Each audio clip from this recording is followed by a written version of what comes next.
The sun hung low and angry over the desert world of Keshtar, casting long shadows across endless dunes of rust-colored sand. David Turner had been working on this planet for 3 years now, studying the strange crystal formations that jutted out from the ground like the bones of some ancient giant.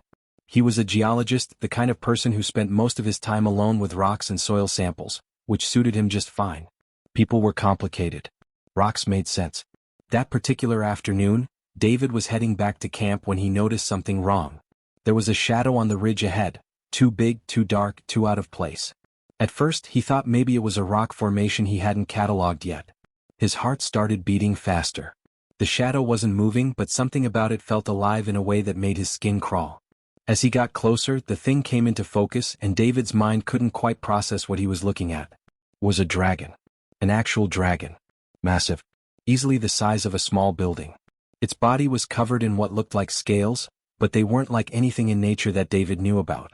They seemed to be made of some kind of crystalline material, almost like the geological formations he'd been studying, except these were organic. Alive. Or at least they had been. The dragon was on its side, barely moving. David could see its ribs heaving in shallow, desperate breaths. The scales, which he imagined must have been beautiful once, shimmering and brilliant, were now dull and cracked. Some of them looked almost translucent, like they were fading away. There were deep fissures running across the creature's body, and in those cracks, David could see something almost like dust. The dragon's eyes were closed, but David could see them moving beneath the lids. It was dreaming, maybe? Or dying. David's first instinct was to run. This was a predator. This was something that could kill him without even trying. His survival instinct was screaming at him to turn around and get back to the settlement immediately. He should report this to the colony commander. They had weapons, protocols, plans for situations like this. Except David wasn't the kind of person who followed protocols. He was the kind of person who asked questions. He took a step closer. The dragon didn't move. Another step. Still nothing. David could see the creature's mouth now, and it was slightly open. His eyes trailed across the massive body, trying to understand what he was looking at. This wasn't a normal animal. The structure of the bones beneath those translucent scales was too deliberate, too intelligent. This wasn't just a beast. This was something that had been powerful once. Something that had maybe ruled something. That's when David noticed the smell. It was dry, bone dry, like standing in a desert that was somehow even more empty than the one surrounding him. There was also something else, something almost metallic underneath, like burnt copper left in the sun. The dragon's breathing was getting slower. David realized he was watching something die. He knelt down beside the creature, keeping his distance but close enough to observe. The dragon's skin felt like it would be hot, but it wasn't. It was cool, almost cold. David reached out without thinking, then pulled his hand back. What was he doing? He should definitely leave now. But he didn't. Instead, David started looking around the dragon's body more carefully. There were marks on the ground around it, patterns that looked almost intentional. Claw marks, maybe. Deep ones. As if the creature had been dragging itself here, fighting against something, struggling toward this spot for a very long time. There were also older marks, ancient, weathered by centuries of wind and sand. This dragon had been here before. Multiple times, maybe. David's mind started working through possibilities. The dragon looked half dead. Dehydrated, maybe. But that didn't make sense. On a planet like Keshtar, with occasional water sources and rain that came every few months, even something as massive as this should be able to find water. Unless something was preventing it. Unless something was wrong on a deeper level. He pulled out his water canteen and held it out toward the creature's face. "Hey," he said quietly, feeling stupid for speaking. "You want this?" The dragon's eye cracked open. Just barely. There was intelligence there. Ancient, burning, desperate intelligence. The creature's massive head shifted slightly, and David could have sworn he saw hope flicker across that alien face. The dragon's mouth opened wider, and David could see its tongue, cracked and withered like old leather. David tipped the canteen forward. Water began to fall toward the dragon's mouth, glinting in the dying sunlight. He was doing something he shouldn't. He knew that. But David also knew he was about to witness something important. Something that would change everything. David didn't know how he'd managed it, but he'd convinced the dragon to follow him back to the research station. It hadn't been easy. The creature could barely walk, stumbling like a drunk person, its massive wings dragging uselessly across the sand. David had half expected it to collapse somewhere in the middle of the desert, leaving him with a problem he couldn't solve. But the dragon had kept going, one heavy step after another, as if it knew that the settlement meant something. Meant survival, maybe. When they finally reached the station, everyone lost their minds. Scientists came running out of buildings, shouting orders, some reaching for emergency protocols that probably involved weapons. David had to stand in front of the dragon and actually yell at people to calm down. He'd never raised his voice like that before. It felt strange coming out of his mouth. But he kept saying the same thing over and over. It's not attacking. It's not attacking. Just listen to me for 1 second. Eventually people listened. Mostly because the dragon just lay down on the ground outside the station and didn't move. It looked too weak to hurt anyone anyway. That's when Riley came out. Riley Patterson was the station's medical specialist, though she usually spent most of her time dealing with human ailments and the occasional accident. She had dark hair pulled back in a practical bun and a way of looking at problems that made people trust her. When she saw the dragon, she didn't scream or back away like some of the others. She just squinted, tilted her head and said, "That's interesting." "Interesting?" David repeated. "It's dying. That's what's happening here." Riley walked closer to the creature, examining it from different angles. She pulled out a small medical scanner from her pocket, the kind the team used for basic health readings. "Help me with this," she said to David. "I need to get some readings from different parts of its body." For the next hour, Riley did things that David didn't fully understand. She took samples from the dragon's scales, from its blood, from patches of its skin. She used equipment that was supposed to work on human biology, but she kept adjusting it, trying different settings, muttering to herself about wavelengths and cellular structures. The dragon didn't resist. It seemed almost grateful for the attention, like someone finally cared enough to try to understand what was wrong. They moved the creature into one of the larger storage buildings, away from the hot sun. Riley set up a temporary medical station right there in the dust and shadows, arranging equipment and samples with practiced efficiency. David brought water, lots of water, and tried giving it to the dragon several more times. Each time the same thing happened. The creature would try to drink, its throat would work, and then it would reject the water violently, like its body was fighting against it. "This is the problem," Riley said, staring at her scanner results. She was sitting on an old crate, looking at the data with a frown creasing her forehead. "The dragon can't process liquids. At least not normal liquids. Look at this." She turned the scanner toward David, showing him readouts that meant absolutely nothing to him. "There's some kind of barrier in its cellular structure. It's rejecting any water it tries to consume. It's like an immune response, except way more severe." "So it's sick?" David asked. "Not exactly," Riley said slowly. She was the type of person who thought out loud, working through problems by talking about them. "This isn't a disease. This is more like a programming. Like something changed the dragon's biology deliberately. Look at the pattern of the cellular rejection. It's too organized, too perfect. This was done on purpose." David felt a chill run down his spine. "You mean someone cursed it?" Riley made a face. "I wouldn't use that word. But yes, essentially. Something or someone altered this creature's fundamental biology so it can't consume liquid. And based on the cellular degradation I'm seeing, it's been like this for a very long time. Years. Decades maybe. The dragon's literally been slowly drying out from the inside." They both looked over at the creature lying motionless in the shadows. Its breathing was even slower now than when they'd first brought it in. "Okay," Riley said, standing up and pacing. "So the question is, how do we fix something like this? Water doesn't work. We can't force-feed it anything because its body just rejects it." She paused, and David could see something shifting in her expression. An idea forming. "Unless." "Unless what?" David prompted. Riley turned to face him, and there was something almost dangerous in her eyes now. The look of a scientist who just thought of something crazy enough that it might actually work. What if we tried something different? What if human biology could interact with this curse differently? I've been looking at the cellular patterns and there's something weird. The dragon's rejection response is key to specific molecular structures. But human biology is different. We're different species. Our cells don't match what the curse is looking for. You want to give it human blood? David asked, not sure if he was horrified or impressed. "I want to try," Riley corrected. "I want to create a solution using human cellular material and see if the dragon's body recognizes it as something it can accept. It might work. It might not. It might also make things worse." She looked at David directly. "But I think it's worth the risk. Because if we don't try something, this creature dies anyway."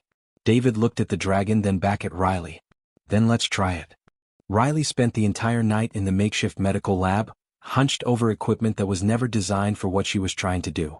David watched from the corner, mostly staying out of the way, bringing her coffee when she remembered to ask for it. Around 2 in the morning, she finally looked up from her work with red-rimmed eyes and said, "I'm going to need your blood." "My blood?" David asked, confused. "Not yours specifically. Anyone's. But I need fresh human blood cells. I'm going to extract them, isolate the specific markers that seem to repel the curse's programming, and combine them with water from the deep aquifer.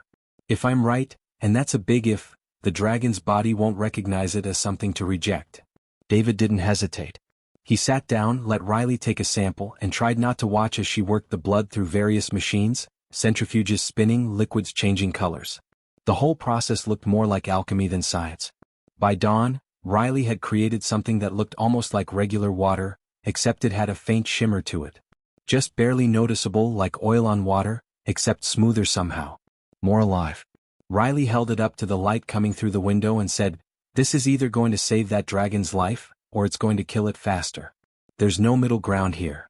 They walked back to the storage building where the dragon was resting. It looked worse than it had the day before.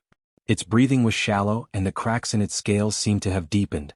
The creature's massive eye opened when they entered, tracking Riley's movement. There was still intelligence there, but it was fading fast. Time was running out. Riley knelt down beside the dragon's enormous head, holding the container of shimmering liquid. "Okay, big guy," she said softly. "Let's try this." She poured the liquid into a large metal basin, basically a bathtub sized for something massive, and positioned it near the dragon's mouth. For a moment nothing happened. Then the dragon's head moved. Slowly, painfully, it shifted toward the basin. Its cracked tongue extended and it began to drink. The moment the liquid touched the dragon's mouth, something changed. David felt it more than saw it. The air in the room seemed to shift, to vibrate with some kind of energy. Riley took a step back, her hand instinctively going to her chest. The dragon's body went rigid. "Is it working?" David whispered. "I don't know," Riley breathed. "I don't know." The dragon drank more, faster now, like it had suddenly remembered what thirst felt like and was desperate to satisfy it. The cracks in its scales began to glow, faint at first, then brighter. A soft blue-green light, like bioluminescence, started spreading across the creature's body. It was beautiful and terrifying at the same time. Then the dragon roared. It wasn't a sound of pain. It was something else entirely. A sound of release, of breaking free from chains that had held it for centuries. The roar echoed through the building, shaking dust from the rafters. Riley stumbled backward, but she didn't run. She stood there, watching as the transformation continued. The dragon's scales, which had been dull and translucent, suddenly became solid again. They caught the light and reflected it in 1,000 different colors, blues and greens and purples that seemed impossible. The cracks sealed themselves, the light fading as the scales healed. The creature's eyes, which had been barely open slits, snapped fully open. And they glowed. Actual light poured from them, golden and fierce and alive. The dragon stood up. It was slow at first, testing its limbs like it had forgotten how to use them. But then it moved with more confidence, stretching massive wings that looked like they were made of starlight. The creature turned its enormous head and looked directly at Riley. David felt his heart stop. This was it. The moment where the grateful beast turned violent. The moment where everything went wrong. But the dragon didn't attack.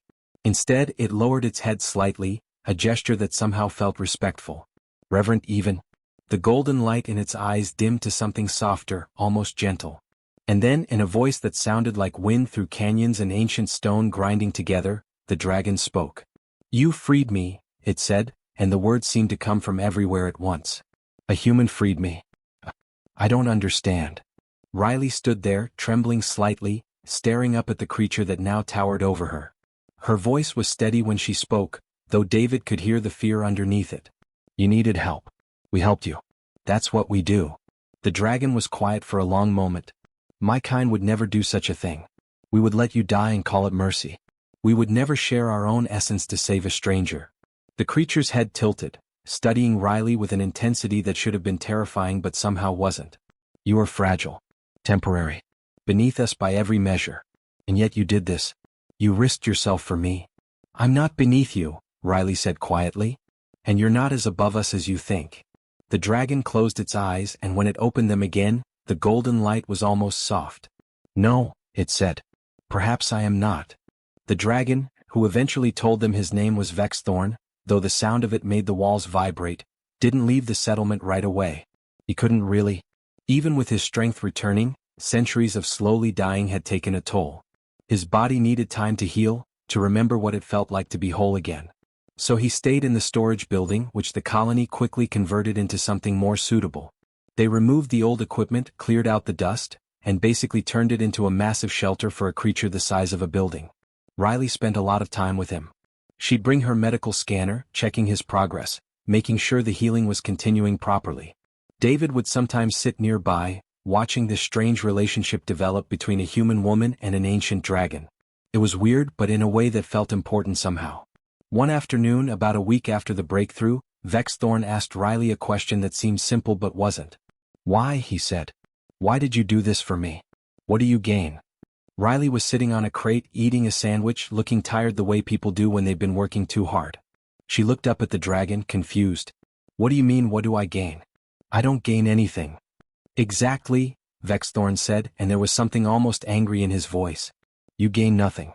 You risked your life, your resources, your time, all of it, for a creature you had never met. A creature your own people fear. And you received no payment, no promise of power, no guarantee of safety. You simply did it." "Yeah," Riley said, like it was the most obvious thing in the world. "That's kind of how helping people works." Vexthorn was quiet for a very long time. David watched the dragon's massive shoulders move as it breathed, watched the light play across those newly healed scales. When the creature finally spoke again, its voice was different. Smaller somehow. More confused. "In my civilization," Vexthorn began slowly, "we are taught that strength is everything. That power is the only currency that matters.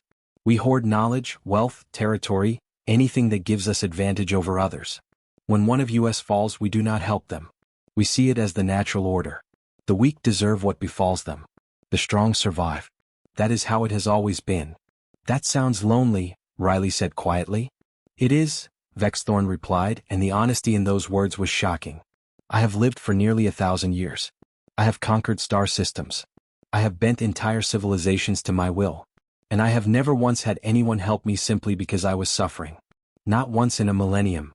David felt something twist in his chest hearing that.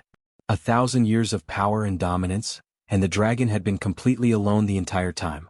Riley set down her sandwich and stood up, walking closer to where Vexthorn's massive head rested on the ground.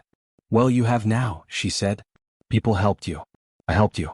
And we'll keep helping you because that's what humans do. We take care of each other. Not because of what we gain, but because suffering matters to us. Because you matter to us, even though we just met you." Vexthorn's eye, enormous, golden, ancient, fixed on Riley. "I destroyed a human colony 300 years ago," he said suddenly. "They were on a world I wanted. I burned their settlements and took what I pleased. I never thought about whether they suffered. They were beneath my consideration." The air in the room got very still. "I know," Riley said, and her voice was steady. "David showed me the historical records. We know about your kind's history with human worlds.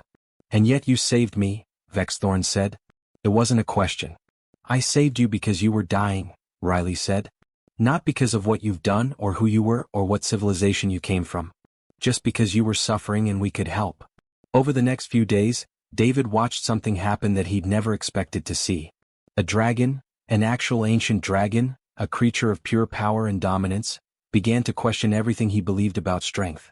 Vexthorn would sit in that storage building, looking at nothing, his expression difficult to read on an alien face. Sometimes he'd ask Riley questions about human history, about how humans had survived without the kind of power his civilization possessed. How they built civilizations that lasted, how they created things that mattered, how they found meaning in anything other than conquest. "Your species is young," Vexthorn said one day. "You should have been easy to destroy. Yet you persist. You create. You help each other. You feel compassion for creatures you have every reason to fear." He paused, and when he spoke again, his voice was almost broken. "I have spent 1,000 years being powerful. But I have never been this. Whatever this is." "What's what?" Riley asked. "Grateful," Vexthorn said simply. "I have never felt genuine gratitude before. I did not know it was possible for someone like me." Riley smiled, and it was a real smile. Not cruel, not condescending, just genuinely kind. "Welcome to the club," she said. Gratitude is one of the best things about being alive. Vexthorn lowered his massive head and closed his eyes. And when he opened them again, something in the ancient dragon had changed. Something fundamental had shifted. The pride was still there, it probably always would be, but it was different now. Tempered. Mixed with something new. Something that looked a lot like humility. The alarm started screaming at 3 in the afternoon, a sound that nobody on the settlement had heard since they'd arrived on Keshtar. David was in his quarters reviewing mineral samples when the sound hit, and his body reacted on pure instinct. Something was wrong. Something was very wrong. He ran to the command center where people were already gathering, looking at screens that showed a massive ship descending through the planet's atmosphere. It was sleek and angular, nothing like the human vessels. This was Keshtari design, the old empire that had ruled these worlds before humans had even learned to leave their home planet. The colony commander, a woman named Patricia, was already on the communication system, trying to establish contact. "This is Human Settlement Outpost 7, she said, keeping her voice steady even though David could see her hands shaking. "We are peaceful researchers. We mean no harm to your people or your world." For a long moment there was nothing but static. Then a voice came through, harsh and layered with something that sounded almost like multiple creatures speaking at once. "This territory belongs to the Keshtari Empire. Your presence is unauthorized. You will evacuate immediately or be destroyed." Patricia's face went pale. "We don't have the capability to leave the planet. We came here to study." "Then you will die here," the voice interrupted. "You have 1 hour." The communication cut out. The command center erupted into chaos. People were shouting, asking what they should do, whether they should try to run, whether they should surrender. Patricia was trying to think, trying to figure out what options they had with a crew of scientists and researchers who had zero military training. That's when David heard it. A sound like nothing else on Keshtar had ever made. A roar that seemed to come from the earth itself, that vibrated through the buildings and made people cover their ears. He knew immediately what it was. Vexthorn. David ran from the command center toward the storage building. Riley was already outside, standing in the open, looking up at the sky where the Keshtari warship hung like a predator waiting to strike. The dragon emerged from the building slowly, his massive form unfolding, those wings that looked like starlight spreading out to their full, impossible span. "David," Riley said, not taking her eyes off the sky, "I think he's going to do something crazy." "Like what?" David asked, though he was already afraid he knew the answer. "Like fight a warship with nothing but himself," Riley said quietly. Vexthorn's voice rumbled through the settlement, loud enough to carry for miles. "I am here, brothers of the Empire. I am Vexthorn of the ancient line. I have returned." For several seconds nothing happened. Then the warship's weapons came online. Lights flickered across its hull as targeting systems activated.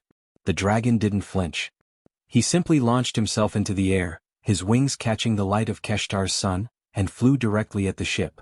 What happened next was difficult to follow. The warship fired, brilliant bolts of energy that tore through the air, but Vexthorn moved like he'd been doing this for centuries. Because he had. His body twisted and curved through the air with a grace that something so massive shouldn't have possessed. The energy bolts missed, dissipating into the atmosphere. Then Vexthorn was on the ship. His claws tore through the hull like it was paper. His tail lashed across the weapons systems, destroying them. He moved with a fury that was terrifying to watch, but David understood something watching it happen. The dragon wasn't trying to destroy the ship. He was trying to disable it. To make it unable to fire. To protect them without committing genocide. Inside the command center they heard the Keshtari voice again, but this time it was panicked. "Vexthorn? It can't be. The curse. The curse is broken," the dragon's voice cut through the communication system. "And I have chosen a new path. You will leave this world. You will leave these people alone. And you will tell the Empire that I have returned, and that I do not welcome their conquest of innocent worlds." There was a pause. Then slowly the warship's engines came to life. Vexthorn released his grip on the hull and flew back down to the settlement, landing hard enough to shake the ground. The warship rose into the atmosphere, faster and faster, until it disappeared among the stars. Patricia stood in the command center in complete silence. Eventually she said, "Did that actually just happen?" Nobody answered because they were all still trying to process it. Vexthorn walked through the settlement with Riley beside him, which was strange to see because the dragon was so massive and Riley was so small that she looked like a child next to him. David followed, watching as the creature looked at the human buildings, the research equipment, the people who were staring at him with a mixture of fear and gratitude. As the sun began to set, painting the sky in shades of orange and red and purple that seemed impossible to be real, Vex Thorn and Riley stood together on the edge of the settlement, looking out across the alien desert. The dragon's scales caught the last light of day, glowing softly. "I could leave," Vex Thorn said quietly. "I could take my restored power and rejoin my people. I could return to conquest and dominance.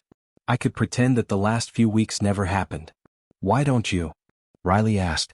"Because," Vex Thorn said slowly, "I finally understand what strength really is. It is not power. It is not conquest.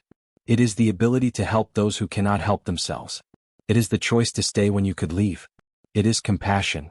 Riley smiled. "So you're staying?" "I am staying," Vex Thorn confirmed. "If your people will have me." Behind them, David watched as a dragon and a human woman stood silhouetted against an alien sunset, two beings from worlds so different they should have been enemies. But they weren't. They were something new.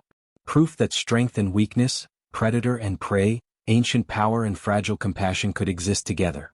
Could, in fact, be stronger together than they could ever be apart. Patricia emerged from the command center and walked up to them. She looked at Vex Thorn, then at Riley, and extended her hand. It was a small gesture, almost meaningless, but Vex Thorn understood what it meant. Vex Thorn lowered his head, and his massive claw gently touched her palm. "Welcome," Patricia said simply, "to the human settlement of Keshtar." And as the sun finished its descent below the horizon, the first stars began to appear in the sky above them. A dragon and a human and a scientist and a commander, standing together on an alien world, proving that the greatest strength of all was the willingness to save someone else, no matter the cost.